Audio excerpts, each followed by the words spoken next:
Good morning. ನಮಸ್ಕಾರ. Good morning. ನಮಸ್ಕಾರ. ಇಲ್ಲಿದ್ದರೇನು, ಅಲ್ಲಿದ್ದರೇನು, ಎಲ್ಲಿದ್ದರೇನು ಎಲ್ಲ ಒಂದೇ. ರಂಗ, ಏನ್ ಒಂದು ಹೊಸ ಕವನ ಬರ್ದಿದ್ದೇನೆ, ಕೇಳ್ತೀಯಾ? ಅಯ್ಯೋ, ತುಂಬಾ ಆಫೀಸ್ ಕೆಲಸ ಇದೆ, ನಿಮ್ ಕೆಲಸ ನೋಡಿ ಸರ್. ಕವಿ ಹೃದಯ ಇರಬೇಕು. ಕವಿ ಹೃದಯ ಇದ್ರೆ ಹೇಗೆ ಅಲ್ವೇ ರಾಮ್ ಪ್ರಸಾದ್ ಅವರೇ? ಹರಿಬಾಬು ಅವ್ರಿಗೆ ನಮಸ್ಕಾರ. ನಮಸ್ಕಾರ ನಮಸ್ಕಾರ. ಅಂದ್ಹಾಗೆ ಇದೇನ್ ರಾಮ್ ಪ್ರಸಾದ್, ಇನ್ನು 9:15 ಆಗಿಲ್ಲ, ಆಗ್ಲೇ ಕೆಲಸ ಶುರು ಮಾಡ್ಬಿಟ್ಟಿದ್ಯಾ? ನಾನು 8 ಗಂಟೆಗೆ ಬಂದ್ಬಿಟ್ಟೆ. ಯಾಕೆ? ನನ್ನ ಯಜಮಾನ್ ಹೇಳಿದ್ರಲ್ಲ, ರಮೇಂದ್ರ ಮತ್ತು ಶುಭೇಂದ್ರ ಫಿಲ್ ರೆಡಿ ಮಾಡ್ಬೇಕು ಅಂತ, ಅದಕ್ಕೆ.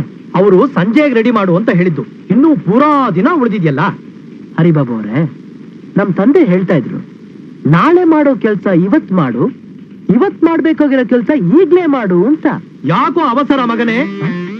ತವನ ಯಾಕೋ ಅವಸರ ಮಗನೇ? ಯಾಕೀ ಅವಸರ? ಇಂದಿನ ಕೆಲಸ ನಾಳೆ ಮಾಡಿದರಾಯ್ತು, ನಾಳೆಯ ಕೆಲಸ ನಾಡಿದ್ದು ಮಾಡಿದರಾಯ್ತು. ಇನ್ನೂ ಬದುಕುವ ಕಾಲ ಬಹಳಷ್ಟು ಇರುವಾಗ ಯಾಕೋ ಅವಸರ ಮಗನೇ? ಯಾಕೀ ಅವಸರ? ಅದ್ಭುತ ಅದ್ಭುತ. ಇದನ್ನು ಬರೆದ ಕವಿ ಯಾರು ಅಂತ ಕೇಳಲಿಲ್ವಲ್ಲ? ಯಾರು ಬರ್ದಿರೋದು? ನಾನೇ. ಆಹಾ, ನೀವೆಲ್ಲೋ ಹೋಗ್ಬಿಟ್ರಿ.